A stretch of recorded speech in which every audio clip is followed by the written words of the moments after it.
तो हमारे आगे शोभतो है आज, ये भी कैडेट है आईएसटी शिवपुर का एनसीसी का। तो ये जो है एक ऑब्जर्वेशन फेज़ में था थ्रू आउट द प्रोसेस, और इन्होंने पूरी रैंक देखी है कैसे हुआ है रैंक प्रमोशन। तो शोभतो आपको आपका फीडबैक देना है कैसे स्टार्टिंग से एंडिंग तक और आज रैंक प्रमोशन हुए हैं। हाँ, तो सर मैं थोड़ा सा स्टार्टिंग में फर्स्ट ईयर से जब मैंने कॉलेज पे एंट्री ली तब से उस टाइम से ये एनसीसी का जर्नी के बारे में थोड़ा थोड़ा ब्रीफ देना चाहूँगा, जिससे मतलब सबको समझ आए कि कैसा था हमारे कॉलेज में एनसीसी, अभी कैसा है और हम कैसे बनाएंगे और कैसे ले जाना चाहते हैं, सब कुछ थोड़ा सा बताना चाहूँगा।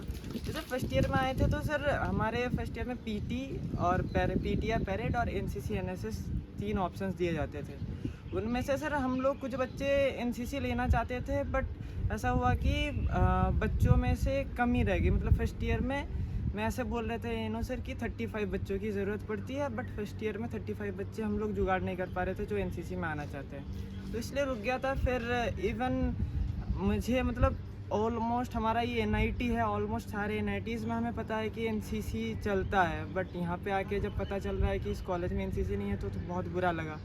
फिर बाद में फिर एनसीसी के बारे में थोड़ा सा मतलब ग्रुप में हमें इंफॉर्मेशन आई कि अब एनसीसी स्टार्ट होने वाला है, जिसको आना है आइए वगैरह। तो इस हिसाब से मैंने डिसाइड किया कि हाँ जैसे कि ज्वाइन करना था, अब जैसे इनिशिएटिव स्टार्ट हुआ है तो थोड़ा जुड़ते हैं। बट उस टाइम पे मतलब मेरा रूममेट का हेल्थ इशू ऐसे वगैरह की रीज़न की वजह से मैं थोड़ा सा लेट हो गया आने में, बट मैं ज्वाइन कर गया। तो उस टाइम पे सर ऐसा था कि स्टार्टिंग में बच्चे कम आ रहे थे, फिर जैसे ही 26 जनवरी के पैरेड वगैरह के होने लगे तो मैं स्पेशल थैंक्स बोलना चाहूँगा राकेश सर को, क्योंकि मैं जब स्टार्टिंग वाले दिन पे आया था तब मुझे थोड़ा सा हल्का लग रहा था, फिर जाके धीरे धीरे सर से सीखा, 8-9 पैरेड सीखे। तो मतलब उस टाइम पे बच्चों में अंदर इतना जोश था कि 40, 45, 50 बच्चे तक पैरेड सेशन करने के लिए आ रहे थे, वही 26 जैन के पैरेड के लिए।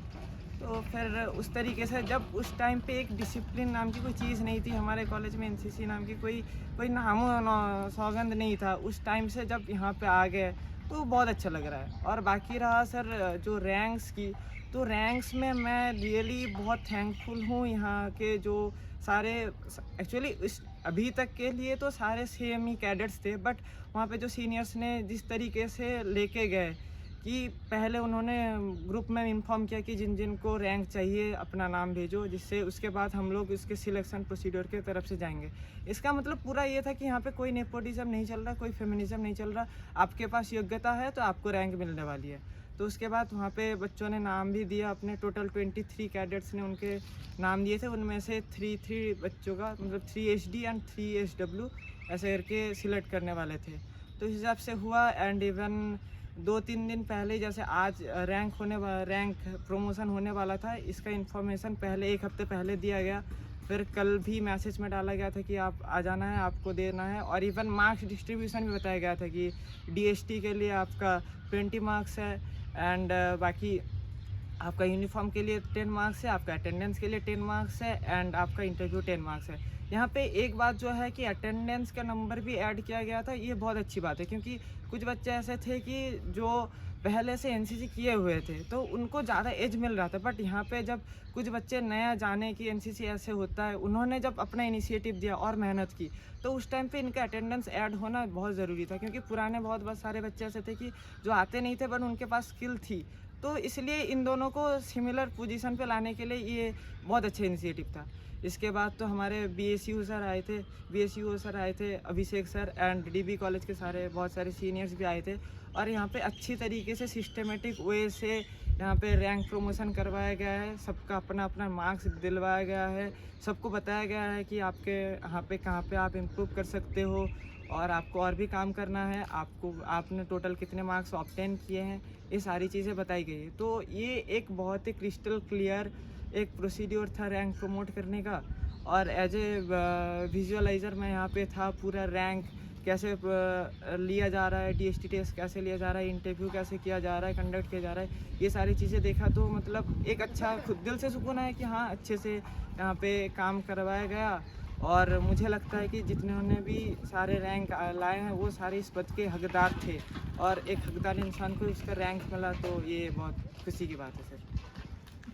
तो क्या आपको लगता है कि आगे जैसे अभी एनसीसी यहाँ से जैसे जो लोगों के पास रैंक आई है तो वो लेके जा सकते हैं, और कैसे आपकी क्या अपेक्षा है उनसे? सर देखिए, पहली बात तो ये है कि मेरा मानना है कि काबिलियत सबके पास होता है, किसी का छुप जाता है और किसी का छप जाता है। तो यहाँ पे जो कैडेट्स आए थे सारे सीरियस थे, उन्होंने अटेंडेंस भी अच्छी लगाई थी। जिन्होंने टॉप किया है तो उनका तो अटेंडेंस 9 आउट ऑफ 9 था, श्रुति दीदी का। तो इसका मतलब ये कि वो सारे सीरियस थे और इन्होंने इवन पैरेड सेशन भी अटेंड किए, अच्छे से डीएसटी दिया है। तो मुझे लगता है एटलीस्ट इस पॉइंट ऑफ टाइम मैं बोल सकता हूँ कि yes, they can do their best and they will do, and सबको साथ में लेके ही चलेंगे, मेरा यही मानना है। क्योंकि रैंक तो उन्हें मिल गया है, बट उसके साथ साथ वो बाकी सारे कैडेट्स को भी अपनी छोटे भाई बहन की तरह देख के आगे लेके जाएंगे। ओके शकतो, थैंक यू। जय हिंद बोलना है। जय हिंद सर।